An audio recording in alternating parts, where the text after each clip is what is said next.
Amis internautes, bonjour et bienvenue sur Sport Plus, votre hebdomadaire sportif sur ESAE Télévision, Ligue Pro, match des Guépards Juniors et A', le bodybuilding, le handball et bien d'autres informations sont au menu de votre hebdomadaire. Le décryptage du jour, c'est avec Alessandre Vincent et Carles Quitomen. On parlera ensemble de la 4e journée de la Ligue professionnelle de football. On parlera également de la performance de Flores CNSS et bien sûr de la prestation des Guépards Juniors et A' à venir. Le focus viendra boucler l'émission avec le résumé condensé de la 4e journée de la Ligue professionnelle de football. Amis internautes, on se retrouve juste après la pub pour Actu Hebdo.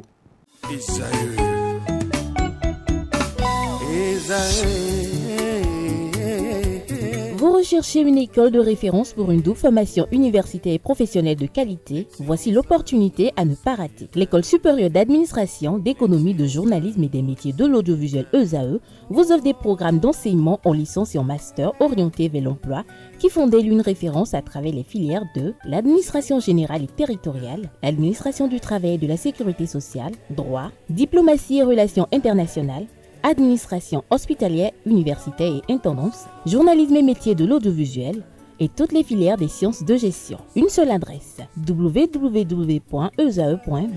Rendez-vous dès maintenant sur nos campus ESAE Bedromende au numéro 90 93 65 21 ou au numéro 98 98 14 00. Paracourt sur le numéro 52 46 12 12. Aboumé-Calavi au numéro 52 88 44 44. Akpaka au numéro 52 88 33 33. ESAE, l'excellence à un nom.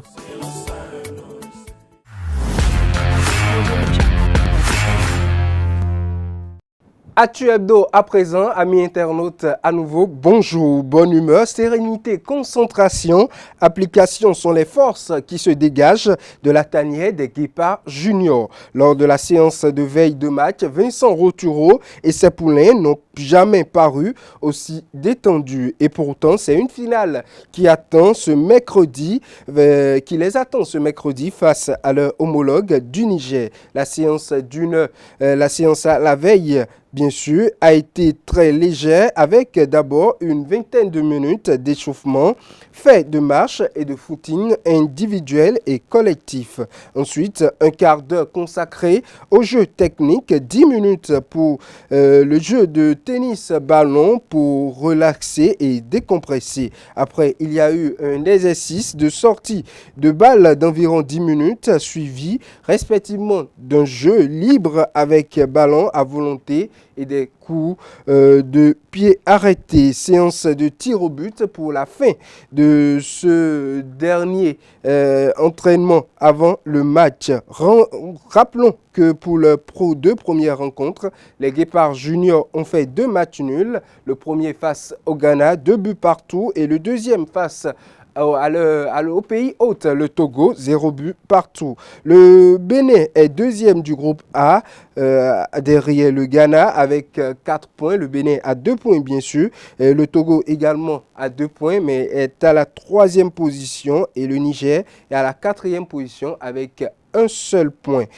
Autre information à présent, le championnat national a abordé sa 4e journée ce week-end.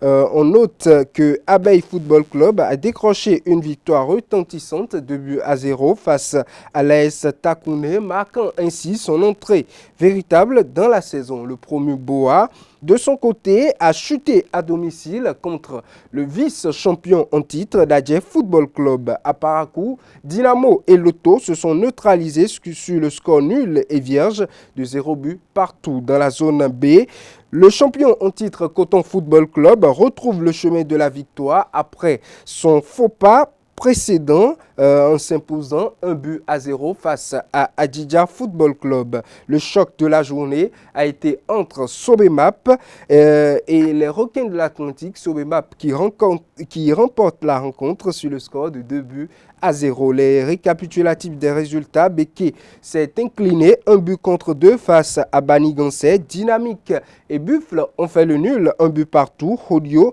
l'a emporté 1-0 face à la Estonais. 0 0 but partout entre Real Sport et les Pontais de Djougou. L'AS Police s'est imposé 1 but à 0 face à Sitatunga. Match nul entre ASVO et la JSP. Avrancourt aussi l'a emporté 1 but à 0 face à Aema Football Club. Les Dragons se sont imposés face au Portuais de l'ASPAC 2 buts à 1.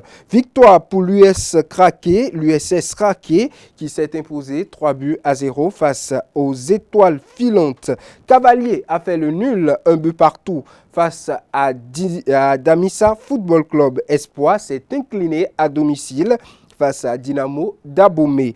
On note que la Jacques a également remporté sa partie 2 buts à 1 face à la JSO. Côté classement, Espoir est à la première position de la poule A avec 9 points, suivi de Rodio CNSS avec 7 points. Dadja Football Club remonte à la 3e position avec 7 points également. Banigansé, 5e avec 7 points. Cavalier, 4e avec 7 points. Les Buffles sont dans les tréfonds à la 16e position avec 3 points. Abeille, 17e, 3 points également. Et Real Sport ferme le tableau de la poule A avec 2 points à la 18e position. Poule B, l'USS Craqué est à la première position avec 10 points, suivi de Sobemap avec le même nombre de points à la 2e position. Les Dragons sont 3e avec 8 points. L'AS Cotonou 4e avec 7 points. Avrancourt 7 points, 5e. 6e, l'AS Police, 7 points également. Coton Football Club est à la 7e position avec 6 points. Aspac se retrouve face toujours à ses démons avec notamment des matchs nuls et des défaites et totalise à 4 journées de démarrage du championnat 2 points sur 16 avec comme position au classement 16e, 17e ASVO avec 2 points et les Étoiles Filantes sont 18e avec un seul point. On passe à une autre information. Ce lundi 21 octobre 2024, le ministre des Sports Benoît Dato a remis le drapeau national aux jeunes athlètes béninois qui participent à la 20e édition des gymnasiades aux Jeux Olympiques du sport scolaire U18 du 23 au 31 octobre 2024 au Bahreïn. La cérémonie de remise de drapeau s'est effectuée au stade général Mathieu Kérékou de Cotonou avec l'encouragement et l'espoir de ramener plusieurs médailles. Les Amazones et les Guépards se rendront à Bahreïn, pays situé dans le golfe Persique entre la côte d'Arabie Saoudite à l'ouest et le Qatar à l'est et au sud-est. Pour sa première participation, le Bénin sera représenté par 48 athlètes répartis dans 4 disciplines, le handball, le basketball 3 contre 3, le beach volleyball et l'athlétisme. L'Algérie, le Bénin, le Cameroun, l'Égypte, la Côte d'Ivoire, l'équipe de Malawi, l'équipe du Mali, le Maroc, la Namibie, le Nigeria, la Sierra Leone, l'Afrique du Sud, le Togo et l'Ouganda font partie des pays africains qui participent aux Jeux.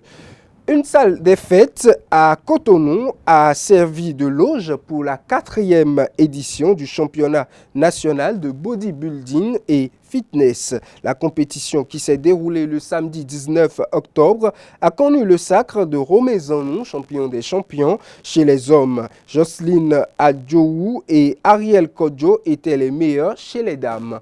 Pour une 4e fois d'affilée, la Fédération béninoise de bodybuilding et fitness, avec à sa tête Bienvenue Vodonou, a fait valoir la pratique du sport. En effet, près de 80 athlètes étaient en compétition devant un public qui s'est déplacé en grand nombre pour assister à l'événement. On passe à une autre information. Handball à présent, dans la soirée du samedi 19 octobre 2024, Flowers CNSS disputait la finale de du 45e championnat d'Afrique des clubs champions de handball au Maroc. C'était face à Al-Ali. Le club égyptien a défait les Béninois pour remporter son 7e titre de champion d'Afrique des clubs champions. Les Égyptiens l'ont emporté sur le score de 43-22. Le club béninois aura quand même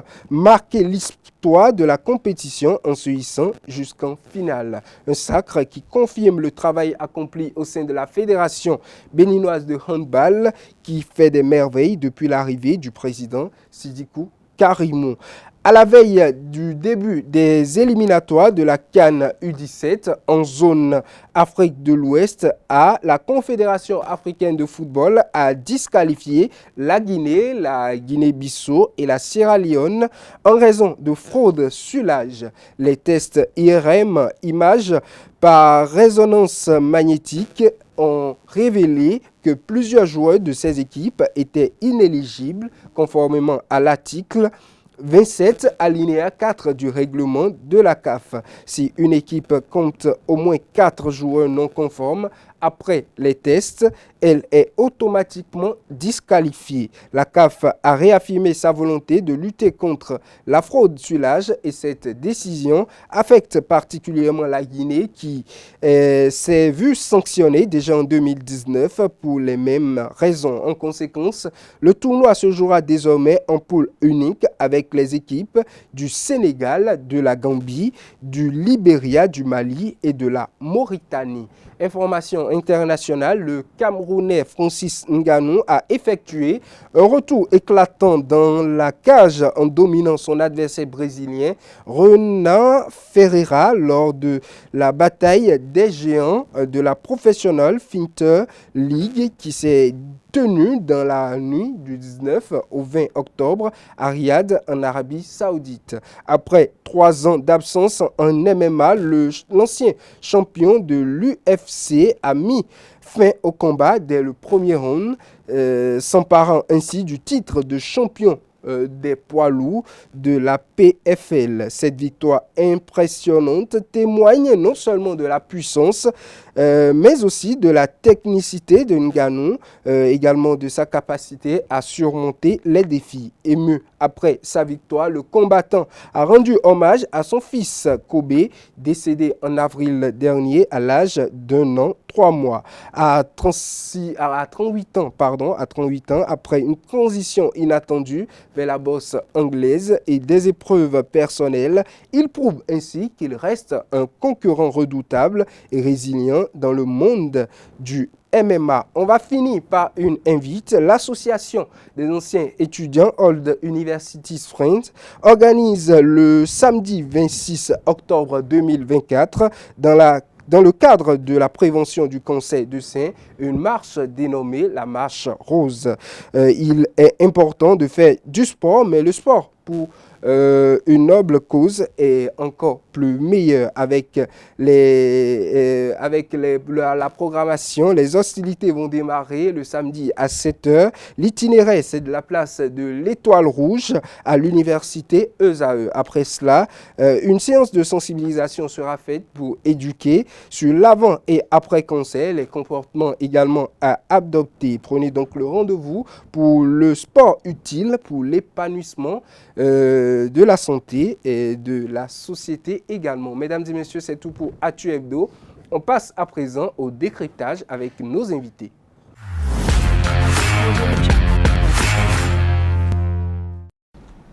Le décryptage à présent, les invités sont là. Carles Kitomen, bonjour à vous. Bonjour Analdo. Bonjour à vous Alessandre Vincent. Analdo, bonjour et bonjour aux amis internautes de Zaï TV. Alors nous sommes là pour déjà dans un premier temps parler de la Ligue professionnelle de football qui a abordé sa 4e journée pour ce week-end. Alessandre Vincent, Dadje qui fait son retour avec une 2e victoire. Après son exploit de la dernière fois, Dadje aujourd'hui s'impose face à Boa dans le Nord. Oui. Une tâche qui n'est pas souvent facile pour les équipes du Sud. Effectivement, il faut quand même dire que c'était quand même un très bon déplacement pour Dadje parce que quand vous prenez les 3 premières journées, En ce qui concerne le championnat, Boa est resté invaincu. Boa, c'est trois matchs nuls d'affilée. Donc, que le vice-champion arrive à aller arracher les 3 points en déplacement également du côté de Mebereke, c'est déjà bien pour le moral. Et de surcroît que le vice-champion vient d'enchaîner après un début de championnat vraiment un peu pénible, pas trop convaincant. Mais je pense que le coach Yaya Kone, la plupart des joueurs qu'il a donné, il a demandé du moins, je pense qu'il a certains déjà sous la main avec la signature de Selassie et de même que Roland Beako. C'est dit quand même que du côté de Dadjer, bon, les choses reviennent. Les choses reviennent. On l'avait déjà dit en début de saison que vu le chamboulement, tout ce qu'il y a eu dans l'effectif après l'expédition africaine de Dadjer, ça va peiner, ça va tarder à prendre, mais ça vient quand même déjà. C'est déjà bon pour le moral du côté d'Aplaroui. Ça vient pour Dadjer Football Club, votre équipe de cœur, qui se retrouve peu à peu. Carles Kitorin, et la satisfaction revient ou oui, non, c'est toujours... c'est heureux et à tout point de vue, je dis que le vrai changement, il n'est pas sportif, c'est administratif. Parce que les sportifs à Dadjer, ils sont toujours prêts pour aller au front. Et dès qu'il y a eu les bonnes décisions au niveau administratif, on a vu que le résultat est revenu tout de suite. Et c'est à saluer. Et puis, aller revenir avec une victoire du Nord. Bon, moi, j'ai eu peur pour Dadjer pour cette saison parce que je sais que Dadjer est obligé de cravacher dur. Les équipes du Nord ne lâchent rien et Dadjer ira tout le temps loin là-bas pour jouer loin de ses bases. Des très longs déplacements pour Dadjer. Donc, je me suis estimé que ça va pas être facile. Mais si déjà ils arrivent à prendre 3 points à Boa, c'est très bien.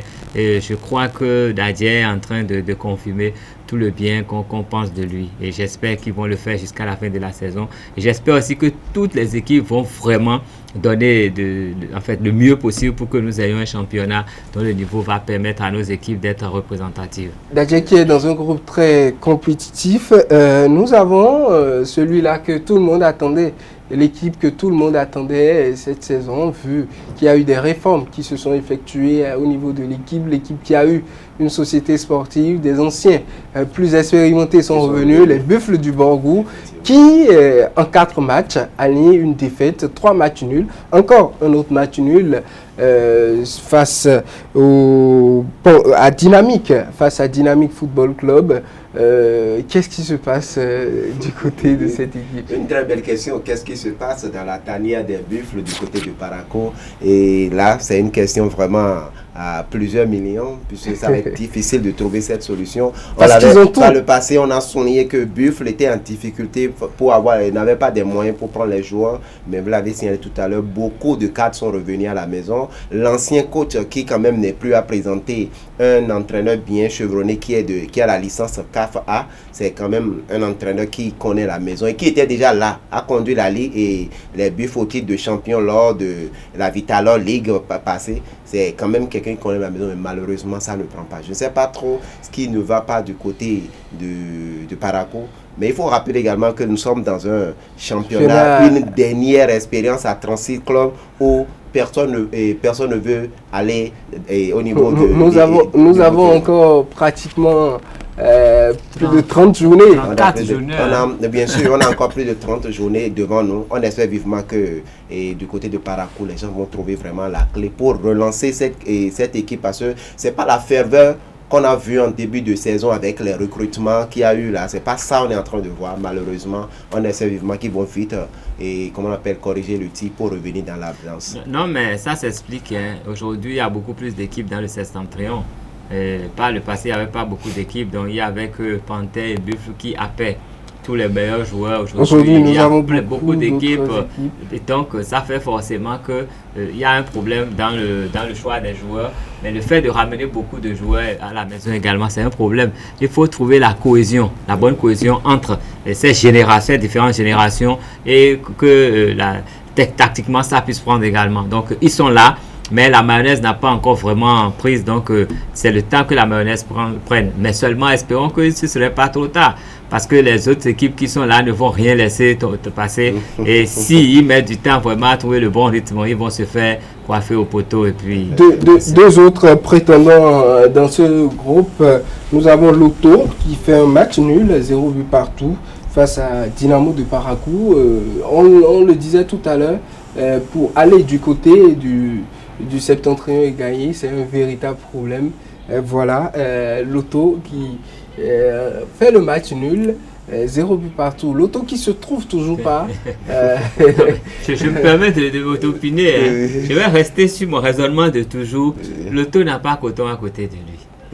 L'auto est orphelin de Coton. Non, c'est la lecture que je fais. Parce que quand Lotto sans Coton, ils sont tout de suite mobilisés. Il n'y a pas Coton à côté. La loterie sans... Il n'y a pas Coton, oui, c'est ça. Non, en fait, c'est mon analyse depuis 4 saisons. Je vois, mais étant donné que Coton n'est pas là, ils se retrouvent avec des équipes, en tout cas, vous savez, alors, ils ont toujours des problèmes dans le Nord, il ne faut jamais oublier. Lotto risque de vraiment regretter parce que Lotto se retrouve dans un groupe très corsé. Très relevé. Très corsé. Ce qui il y avait des adversaires, c'est qu'il a eu toujours du mal à jouer. Avec un adversaire encore qui est venu avec les dents, presque adversaire parfait. 3 matchs aujourd'hui pour Odio qui s'est métamorphosé. Ça, c'est la vraie métamorphose de cette saison. Je suis même surpris. 3 matchs déjà en 4 journées. Ils ont un match de retard. 3 matchs, pas de défaite, 2 victoires, un match nul. C'est un prétendant très sérieux dans ce groupe qui bon, je ne dirais pas que c'est un prétendant très sérieux. Tout compte fait au niveau de Odio, quand il y a les moyens et que vous avez le technicien qu'il faut, le résultat ne peut que suivre. Et c'est ce que nous sommes en train de voir avec l'arrivée de Burkinabé qui est aujourd'hui à la tête de l'équipe. La société sportive CNSS Sport est revenue également aux commandes de cette formation de Comé. C'est quand même dit que il y a tout ce qu'il faut en termes d'ingrédients pour pouvoir faire un bon plat. Et pour le moment, du côté des Wachi, on voit quand même que la Manaise est en train de prendre. On espère vivement qu'ils vont pouvoir résister et faire vraiment, ça va pas être une feuille de paille comme on le dit et que Kourou va vraiment tenir la route. Mais pour le moment, ça fait quand même plaisir de voir cette deuxième formation du côté du Mono, en plus de Lotto qui est du côté de Grand Popo d'Adier qui se retrouve du côté d'Aplahoué. Il faut quand même dire que c'est l'un des 3 clubs du Mono Koufo quand même a fait plaisir. On espère vivement qu'ils vont continuer parce que rester dans l'élite, c'est ça surtout qui booste le football au niveau des départements parce qu'il y a plus d'attractions quand il y a le championnat et surtout qu'il y a un grand stade du côté de Comé. Je ne vois pas Comé quand même rater le championnat de première division avec tout ce qu'il y a comme infrastructure. Ça va être vraiment dommage. Pour le moment, ça prend. On espère vivement que l'équipe va tenir. Pour le moment, ça prend. Et Carles Kitomé est heureux parce qu'il est de là-bas. Nous avons dans l'autre poule, il me plaît de commencer par l'équipe d'Aspac qui tombe face au Dragon de l'Ouébé. Dragon qui reprend le championnat cette saison avec fougue et détermination. Et nous avons de l'autre côté Aspac qui ne sait pas défaire de ses vieux démons. Aspac qui a fait la saison passée avec le plus de matchs nuls possible. Cette saison, c'est encore déjà 2 matchs nuls, je crois, et 2 défaites en 4 matchs. Non, mais je crois que depuis 4 saisons, Aspac a un problème, on n'arrive pas à comprendre. Mais une équipe qui a tous les moyens possibles. Généralement, l'effectif de l'Aspac fait rêver. L'effectif fait rêver. Et tout le cadre autour, ça fait rêver, mais on ne comprend pas. J'arrive pas à comprendre pourquoi ils n'arrivent pas. Non, je ne vais pas dire trop à l'aise, mais de toute façon, ils ont beaucoup plus de moyens. Les conditions sont meilleures qu'ailleurs, mais malheureusement, les résultats ne suivent pas sur le terrain. Je n'arrive pas à comprendre. Peut-être que l'encadrement va changer. Peut-être, en tout cas, ce qui est sûr, ça ne marche pas pour le moment et il va falloir que la direction de l'ASPAC trouve quand même la formule pour que cette équipe soit mieux représentative, que cette équipe puisse retrouver ses performances dans le temps qu'on avait beaucoup respecté. Alors, Alessandre Besson? Oui, je pense que ce n'est pas aussi surprenant, puisque nous avons vu Aspac la saison écoulée nous présenter pratiquement le même tableau. Tout à fait, rien n'a changé. Donc, rien pratiquement n'a changé. C'est toujours, et le même staff est toujours resté là avec le coach togolais, si je ne me trompe pas. Le coach Fazazi. Fazazi qui est toujours là. Et les moyens y sont, seulement que ça ne prend pas. Et si je dis ça ne me surprend pas, c'est dit quand même que Aspac nous a habitués à ça, mais Aspac finit quand même par prendre. Et on espère vivement qu'ils ne vont pas tarder pour prendre parce que là, ils risquent vraiment de regretter puisque nous n'avons plus un championnat en 2 phases, nous avons simplement un truc sur 34 journées et il va falloir vite rattraper le train. On espère vivement que du côté de Tori et de Tofa, autant pour moi, ils vont vraiment faire le job. Surtout que la prochaine journée qui se pointe, ils reçoivent Asvo également qui est dans les problèmes. Asvo qui également ne se débarrasse pas du nul. Asvo qui ne se débarrasse effectivement. C'est rien que des nuls dernièrement. des nuls s'enchaînent. Non, mais moi, Asvo qui prend l'avantage dans ces rencontres par 2 buts parfois et qui se fait toujours rattraper avant la fin du match. Non, mais je crois que ça, c'est un problème technique. Il faudrait qu'on puisse trouver le moyen de booster le moral de ces joueurs pour qu'ils puissent jouer la totalité du match. Un match, ce n'est pas 70 minutes, c'est pas 90 minutes. Ils jouent bien et après, ça ne... Même Aspac, c'est pareil. Hein? Parfois, ils vous présentent des copies presque parfaites, mais ils se font accrocher, ils se font même battre. Et quand mon vis-à-vis me dit que ça finit par marcher, ça finit par marcher, mais ils n'accrochent plus le podium. Il y a longtemps qu'ils ont accroché. Bon, ça ne finit pas par marcher. C'est qu'après, ils se réveillent un peu. Ils se réveillent juste un peu et puis après... Non, c'est pas vous critiquer l'équipe. C'est une bonne équipe. Je sais qu'ils ont un fond de jeu. Il y a tout à Aspac, mais on ne comprend pas. La dernière fois quand vous suivez même à Aspac, même quand vous prenez Asvo, c'est une équipe qui joue correctement. Mais il faut rappeler la fin de saison. Aspac a fait souffrir tous ceux qui ont fait le tableau. Exactement. Mais Aspac n'a rien eu. Aspac est passé à côté. Donc il y a forcément quelque chose à revoir dans le mental des joueurs. On va peut-être boucler la partie de la Ligue Pro avec le champion en titre qui arrive à se faire une victoire du côté de Tofo face aux militaires d'Adjidja. Oui, c'est bon pour le moral, c'est bon pour le moral. Quand et pour celui qui a suivi le match, je pense que Coton doit savoir qu'il y a encore vraiment des choses à faire. C'est une victoire sur le fil face aux militaires de Adjidja, un but venu malgré la belle prestation de Adjidja en face du côté de Tofo la dernière fois. Malheureusement, ils ont coiffé au poteau, comme on le dit. Adjidja avait pratiquement à la 85e minute. Mais je pense que ce résultat, autant pour moi, est bon c'est bon pour le moral des joueurs de Wida. Ils vont peut-être vite se relancer pour pouvoir voir ce qui ne va pas, parce que quand même c'est pratiquement 2 défaites d'affilée et il faut vite couper cette spirale négative. Qu'est-ce qu'on a vu du côté de Tofo. On espère vivement maintenant qu'ils vont pouvoir se relancer, mais ce qu'ils ont présenté la dernière fois, je pense que Coton cette année doit forcément redoubler d'efforts si Coton veut vraiment monter le toc. C'est du même au même. Coton ne fait rien de différent. C'est le Coton que j'ai vu l'année passée qui revient, qui tâtonne, qui souffre en début de championnat, qui souffre énormément. Toujours en moteur diesel.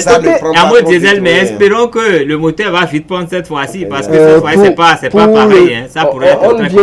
On ne va pas faire lecture. Heureusement que Coton a des adversaires prenables à tous les niveaux. Sinon, j'imagine Coton de l'autre côté avec ce genre de résultats. Coton, c'est déjà 2 défaites, je pense, cette saison. Avec ceux-là, vous voyez ce que ça fait. Donc, on attend de voir. Que nous sommes dans un groupe où le club le plus titré du Bénin, Dragon, a aligné pratiquement déjà 3 victoires. Il ne faut quand même pas oublier. Depuis la saison passée, également les jeunes de l'Union sportive de Sémécraqué. 2 victoires, 2 matchs nuls. Également, n'oublions pas les jeunes de Craqué également qui sont sur 3 victoires, 1 match nul. C'est du sans faute. Je ne les attendais pas à ce niveau, ceux-là. Je les attendais pas. Sobemap qui répond au rendez-vous. C'est à l'image du coach. Non, Sobemap, c'est une équipe qui aime jouer les milieux de tableau. Donc, pour moi, rien ne me surprend. Non, Sobemap, depuis peu, avec j'ai dit, les moyens. Je laisse de côté les moyens. Je vois les performances sur les 3 dernières saisons. Moi, c'est ma référence. Ils ont tous joué les milieux de tableau. Ils se rapprochent du podium. Après, ils s'en éloignent. Et puis, ils restent en milieu de tableau pour finir. Sobemap s'est attribué les services du coach Mathias Teguenon. Mathias Teguenon, on veut rehausser le niveau. Voilà, pour ce qu'on lui connaît. Pour le moment, sa saison complète. Pour le moment, je n'ai pas encore vu. Mathias Teguenon, pour sa dernière saison complète, c'est le titre de champion avec l'Autopo. Donc, l'objectif, c'est d'aller. Je ne mets pas en cause les compétences du coach, mais j'observe une équipe que je vois depuis 3 saisons. Et je vois que je n'ai pas encore remarqué de changement notable. Peut-être qu'avec la prochaine journée, je vais voir chose. Une équipe qui joue bien. Une équipe qui joue bien. Ça aligne sérieusement. C'est une victoire en déplacement face à Coton, c'est une victoire en déplacement. Non, face en Coton en début de saison. Oui. Il faut jamais oublier ça. Non, c'est pour vous dire quand même que... Le Requin s'est fait la peau de Coton l'année passée. Donc n'oublions pas. Pas en début de saison. Souhaitons que la manière puisse prendre pour que les résultats soient à la hauteur. On ne va pas rappeler le classement. Le classement, c'est juste... c'est le premier, c'est Savalou. de la poule A, Oui, mais poule si B, point, par exemple, ça va nous l'USS craqué. On va pas rappeler parce que ça nous reste 32 journées. Il y a beaucoup de choses. Tout non, peut mais encore c'est bien changer. de faire le tableau à chaque Donc, instant. non, c'est là, une photographie de ce qui se passe quand même. oui, le tableau sera bien défini dans le focus tout à l'heure avec la production du résumé de la journée. Okay. On passe à présent au deuxième sujet, le match du Bénin Junior face à l'équipe du Niger pour le compte du troisième match dans le cadre des éliminatoires de la CAN U20. Alors, Alessandre Vincent, le Bénin, deux matchs nuls, 2-2, 0-0. Un troisième match qui peut tout refaire, qui peut essayer de qualifier le Bénin pour la prochaine phase. Comment l'équipe béninoise, d'abord, comment vous appréciez l'équipe? Est-ce que cette équipe est capable? Rappelons que le Niger est à la dernière position, mais n'est pas également une petite équipe. Aucunement. Il faut quand même dire, quand on prend d'abord l'équipe béninoise pour ces deux sorties dans cette compétition, c'est quand même une équipe qui joue bien. Même si on n'arrive pas à être aussi décisif devant le but adverse, quand même c'est une équipe qui circule correctement le ballon. On les a vus lors de la rencontre de la première journée, on les a vus face à cette formation du Ghana où le Bénin pouvait remporter cette rencontre. Malheureusement, on a été rattrapé par un pénalty en toute fin de rencontre qui a fait qu'on a fait 2-2 face au Black Star du Ghana. Face au Togolais également, on a vu cette équipe qui s'est bien donnée. Je dis que au vu de ces deux journées et des deux matchs autant pour moi de l'équipe béninoise face au Niger aujourd'hui, l'équipe a vraiment les armes qu'il faut pour faire la décision. Maintenant, il faut être concentré parce qu'en face, les Ménards également se sont bien préparés pour venir. On les a vus face au Togolais faire 2-2, mener, revenir au score et finalement accrocher. Avec une victoire, ils peuvent s'espérer la deuxième place. Ils peuvent bel et bien partir. Et peut-être espérer une victoire du Ghana pour passer. Donc, ce qui dit que le Bénin a ce qu'il faut pour faire vraiment le job, mais il va falloir être vraiment concentré pour y aller. C'est vrai que nous partons sans notre gardien titulaire, le gardien de Dadje. De Dadje ou Lutopo? Non, c'est pas Tinovi, mais Mariano Tinovi, autant pour moi, avec le gardien de Lutopo, Mariano Tinovi. On y va avec Tinovi. Malheureusement, Tinovi ne sera pas sur les 7m32 cet après-midi pour avoir écopé 2 cartons jaunes sur la première et la deuxième rencontre. On aura la chance de voir le jeune. Tout le public aura le temps de le découvrir, le jeune gardien qui est venu de Dijon et Villon Guézo et qui sera sur les 7m32 cet après-midi. C'est dit quand même qu'on a tout ce qu'il faut. Maintenant, il faut la concentration, il faut être décisif et on espère vivement que tout cela sera au rendez-vous cet après-midi. On espère la victoire, Karaskito. Oui, mais je voudrais faire remarquer que le Bénin a généralement eu beaucoup de difficultés à jouer le Niger. Encore que dans cette compétition, c'est le Bénin seul qui n'est pas encore dans toutes les catégories d'âge, le Bénin a toujours eu du mal à partir avec le Niger, toujours eu des problèmes à tous les niveaux. Mais il faut remarquer également que toutes les fois que le Bénin a fait 2 nuls dans une compétition, ça s'est bien passé. Il ne faut jamais l'oublier. Toutes nos équipes nationales, quand nous avons réussi à faire 2 nuls, tout s'est bien passé par la suite. Il ne faut pas oublier 2019. Hein. Donc, pour moi, la dynamique béninoise, elle est positive. Si on a pu faire 2 nuls, c'est que nous pouvons sortir de là et nous allons sortir un gros match. Le nul est interdit cet après-midi? Non, j'ai dit nous allons sortir un gros match face au Niger. Nous allons pas de Niger. Un nul chez nous, un nul de l'autre côté. Le Bénin, 2 nuls, c'est une victoire qui s'enchaîne et une autre victoire qui vient après. Donc, non, c'est ce que moi j'ai noté. Hein. Quand je fais mes statistiques, on prend trop de buts, mais quand on fait 2 nuls, après ça se passe très bien pour nous. Donc, j'espère que cette logique sera respectée, que les juniors Guépard vont quand même montrer aux Ménards que nous avons quand même une réputation à vendre, que nous on ne fait pas 2 nuls pour revenir à la maison.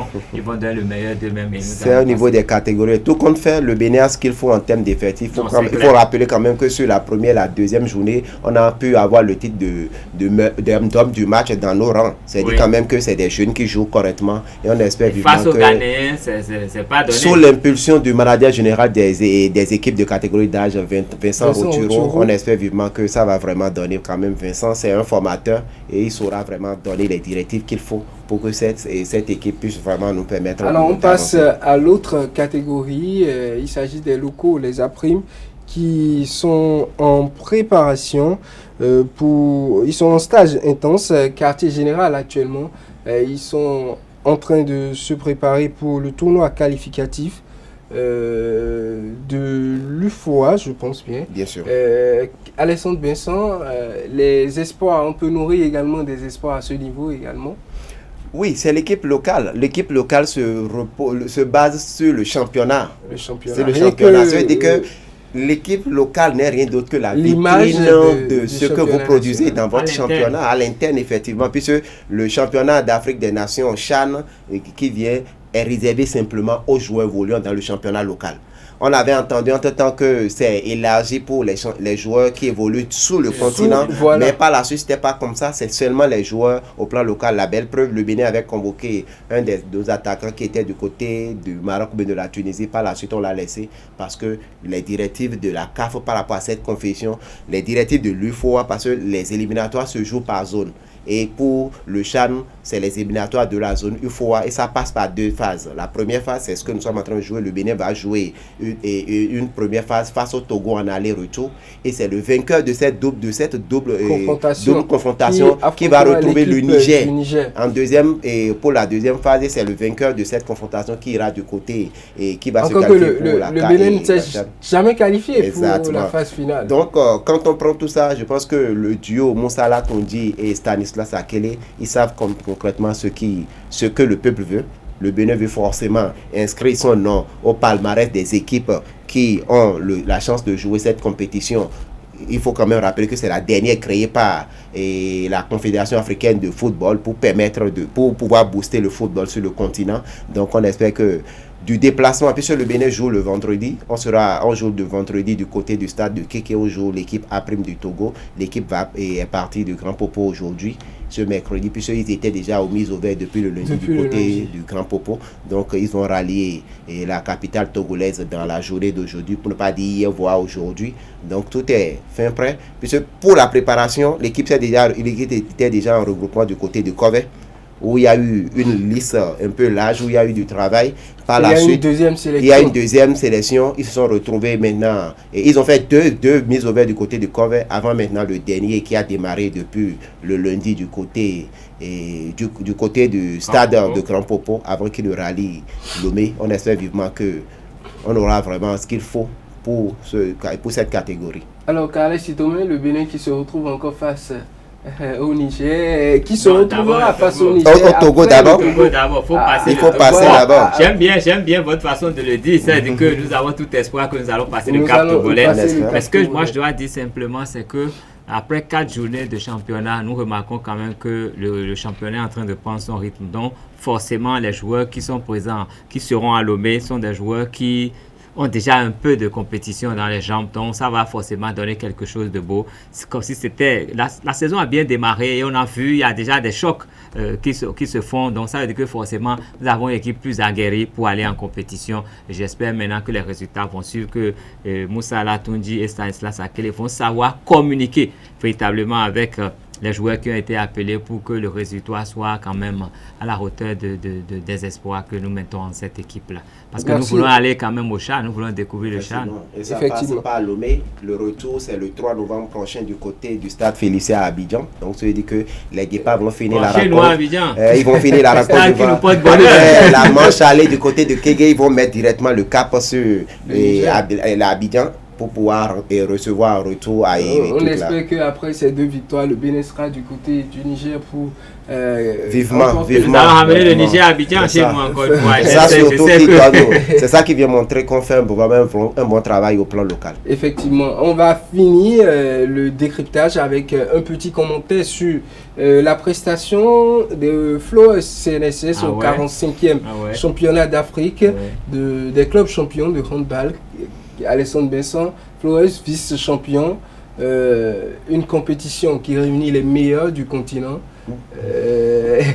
En quelque sorte. Oui, il faut quand même dire que chapeau sincèrement à cette formation de Flowers CNSS. C'est vrai que j'ai eu à le souligner ici que nos équipes, surtout au niveau des hommes, qui vont vraiment faire mal sur le continent parce que chez les dames, il n'y a pas trop la concurrence, mais chez les hommes, au vu de ce qu'on a eu pour le championnat professionnel sur les 2 voire 3 dernières saisons où la concurrence entre Adidja et Flowers, on a vu ce que ça a donné. Je pense qu'ils nous ont montré le même visage sur le continent. Heureux pour nous parce que après Pélican qui a joué déjà 2 fois cette finale, en 1998 et en 2000, et bien sûr et également en 2000, et du moins autant pour moi, en 2002, je m'excuse, en 1998 et en 2002, Flowers revient également au devant de la scène et de la plus belle des manières.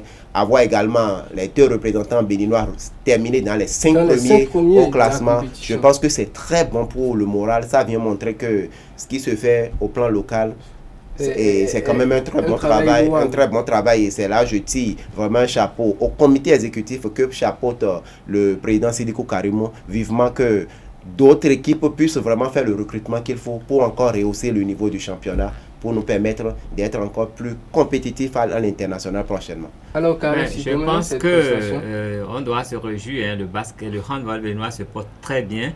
Et ça ne date pas d'aujourd'hui. Moi, j'ai vu Arémi Manzourou sur le terrain. Il est devenu président de la fédération. Il a joué lui-même. Je crois qu'il a joué la première finale de Pélican, là, dans cette compétition. Lui-même, Arémi Manzourou, un sportif qui a dirigé cette fédération de maître. Et depuis l'époque, la Flowers n'était pas une petite équipe. Flowers tutoyait déjà les sommets au niveau local. Donc, Flowers est resté. Aujourd'hui, Karimou et Sidikou, qui a été meilleur joueur du championnat à plusieurs reprises, qui a fait cette compétition lui-même, a pris les rênes de la fédération et ça donne des résultats. C'est géré par les hommes de la maison. Voilà, ils connaissent la discipline, ils ont tous été joueurs, de très bons joueurs qui ont fait de bons résultats. Aujourd'hui, ils sont aux commandes et on a vu le handball béninois, ça tient. Le Bénin a abrité plusieurs éditions de cette compétition, la Coupe d'Afrique des clubs champions de handball, parce qu'il y a des hommes qui aiment la chose, qui connaissent la chose, qui sont là et ça porte toujours. Donc moi je dis, c'est bien qu'on ait mis le handball à la fin, parce que je voudrais que toutes les disciplines s'inspirent du handball béninois. Le handball béninois, ça fait 20 ans que nous sommes là. On a fait des finales, des demi-finales. On a noté que les finales là tout de suite. Mais nous avons fait les demi-finales, des quarts de finale. Cette compétition, on n'a jamais été ridicule. On a eu 2-3 représentants. Aujourd'hui, Adidja a pris le pas sur Pélican qui a régressé un peu. Mais Flowers est resté. Pélican surpassait même Flowers dans le temps. Aujourd'hui, Flowers est le meilleur. Je crois qu'il faut maintenir cette dynamique-là. Et dans chaque discipline, donner la chance à ceux qui connaissent vraiment la discipline d'y aller. Comme en football, il y a les sociétés sportives qui sont venues, mais la société sportive ne vient pas pour raser ce qui est là. Les connaisseurs de la discipline sont là, la société sportive vient avec ses moyens, on vient peut-être 1 ou 2 administratifs, on met à côté pour que les finances soient bien gérées. Parce que c'est les connaisseurs, il y a beaucoup de connaisseurs de football qui sont là, qui sont aujourd'hui mis sur la touche, et on prend des amateurs parce que ce sont les administratifs qui viennent gérer. Ça va traîner, apprendre. Donc, je dis, il faut prendre l'exemple sur ce qui se fait au basketball. On a Flowers, c'est CNS qui est derrière. Mais il y a un président de Flowers qui n'est pas employé au CNS, c'est un connaisseur du handball qui gère Flowers. Et la CNS apporte ce qu'elle doit apporter pour que ça marche. Un manager général en la personne de Aimé Senior. C'est ce que qui a été joueur, que j'ai vu jouer. C'est l'un des entraîneurs les plus capés au niveau de... Je l'ai vu jouer. Donc vous voyez un peu, c'est un connaisseur qui dirige et les autres apportent d'un moyen. Vous allez du côté de Adidja, vous avez Mathieu Dako. Mathieu Dako également n'est plus à présenter. Donc c'est quand même des connaisseurs qu'on a. Chapeau vraiment à nos 2 représentants. J'aime la discipline de chapeau à nos 2 représentants. J'aimerais que toutes les disciplines sportives copient cet exemple-là pour que le Bénin puisse être mieux respecté sur le plan continental. Merci à vous, Carles Kitome. Merci à vous, Alessandre Besson. Chers amis internautes, merci à vous également. C'est la fin du décryptage. On se retrouve tout à l'heure pour le focus.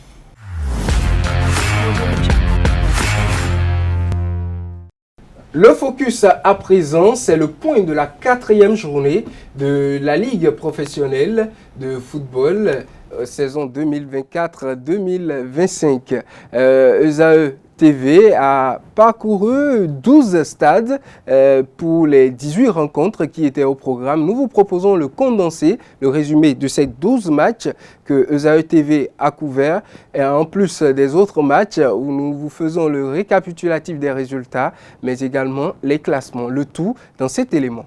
Quatrième journée de la Ligue professionnelle saison 2024-2025. Le vice-champion en titre enchaîne. Dans l'antre de Boa à Sinandé, Dadja Football Club a arraché les 3 points de la victoire dans les dernières minutes sur le score d'1-0. Le seul but de la partie est arrivé à la 86e minute au pied de Salif Bagaté.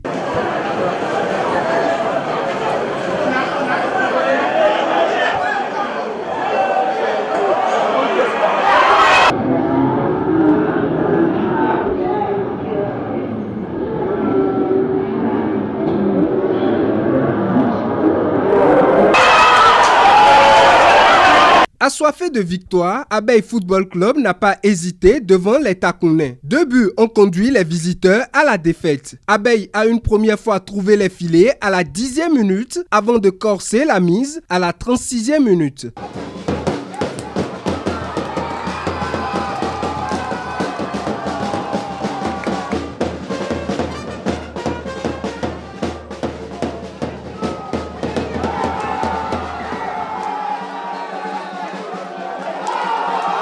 Match nul entre Dynamique et les Buffles du Borgou. Les deux équipes se sont neutralisées sur le score d'1 but partout.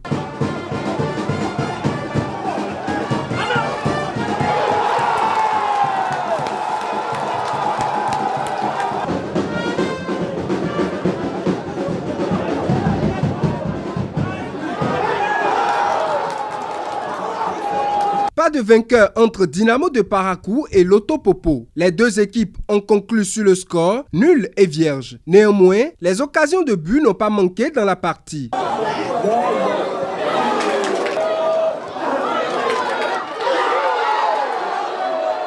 Ni Dynamo de Parakou ni Loto Popo ne sont arrivés à trouver le chemin des filets. La chance sourit par contre à Dynamo d'Abomey. En déplacement à Savalou, les Princes de la Cité Royale ont décroché les 3 points face à Espoir avec une victoire étriquée sur le score d'1-0.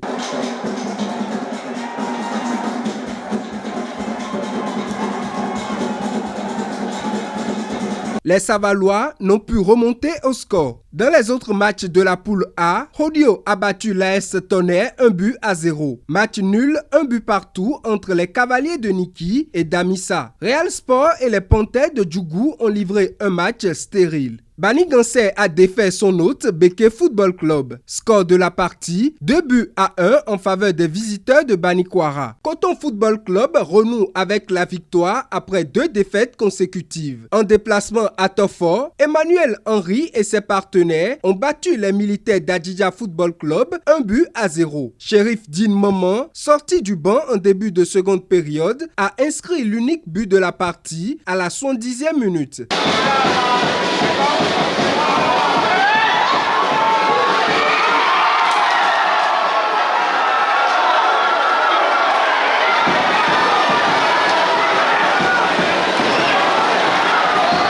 Grâce à ce succès, les triples champions en titre peuvent désormais respirer un peu, ce qui est le contraire de leur adversaire de cet après-midi. Adidja essuie une 3e défaite d'affilée. Les manutentionnaires font une bouchée des requins de l'Atlantique. L'AS Somemap s'est imposé 2-0. Pourtant, l'opposition est restée serrée jusqu'à la fin de la première partie. Se neutralisant presque dans les dominations, l'AS Somemap a été plus réaliste en se donnant 2 longueurs d'avance que les requins de l'Atlantique n'ont pas pu remonter.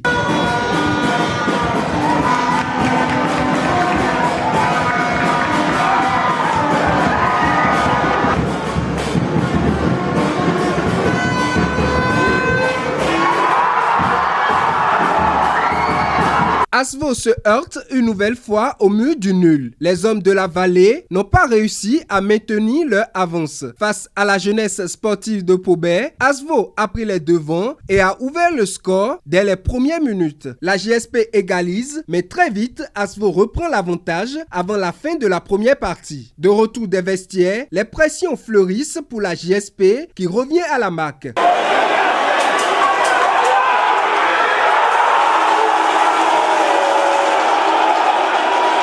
Le score va rester de 2 buts partout jusqu'à la fin de la partie. Les bateaux coulent sous le feu des Dragons de Lomé. Les oranges et noirs ont triomphé sur le score de 2-1 face à l'association sportive du port autonome de Cotonou. Après une première partie stérile, les Dragons entament la deuxième période avec leur premier but.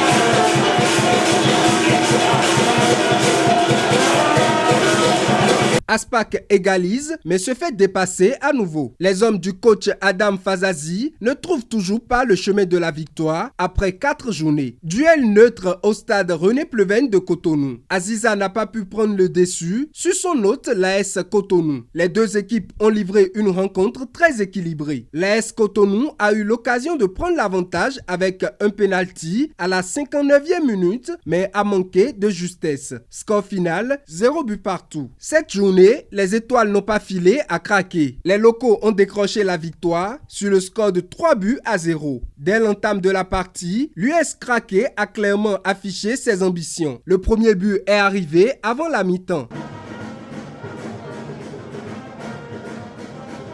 De retour des vestiaires, malgré la détermination affichée des étoiles filantes, l'US Craqué va s'assurer la victoire avec 2 autres buts. Outre ces rencontres, l'AS Police a battu Sitatunga 1-0. Même score pour Avrankou Omnisport qui a défait Aema Football Club. l'Ajax a également triomphé de la JSO 2-1. Au classement dans la poule A, malgré sa défaite, Espoir de Savalou est leader avec 9 points. Hodio est à la deuxième place avec 7 points et un match en retard. Le vice-champion en titre de l'Adja Football Club remonte au classement et loge désormais à la 3e place. Cavalier est 4e et Bani Gansé est 5e. Au pied du classement dans la poule A, Buffle est 16e avec 3 points, suivi de Abeille Football Club qui compte le même nombre de points. Real Sport ferme le tableau avec 2 points. Dans la poule B, les hommes de Craqué sont en tête avec 10 points. L'AS Sobemap avec le même nombre de points est 2e suivi des Dragons de Lomé 3e avec 8 points. L'AS Cotonou est 4e. Avrankou Omnisport 5e et l'AS Police 6e. Le champion en titre Coton Football Club est 7e avec 6 points. Aspac et Asvo avec 2 points occupent respectivement la 16e place et la 17e place. Étoile filante est dernier avec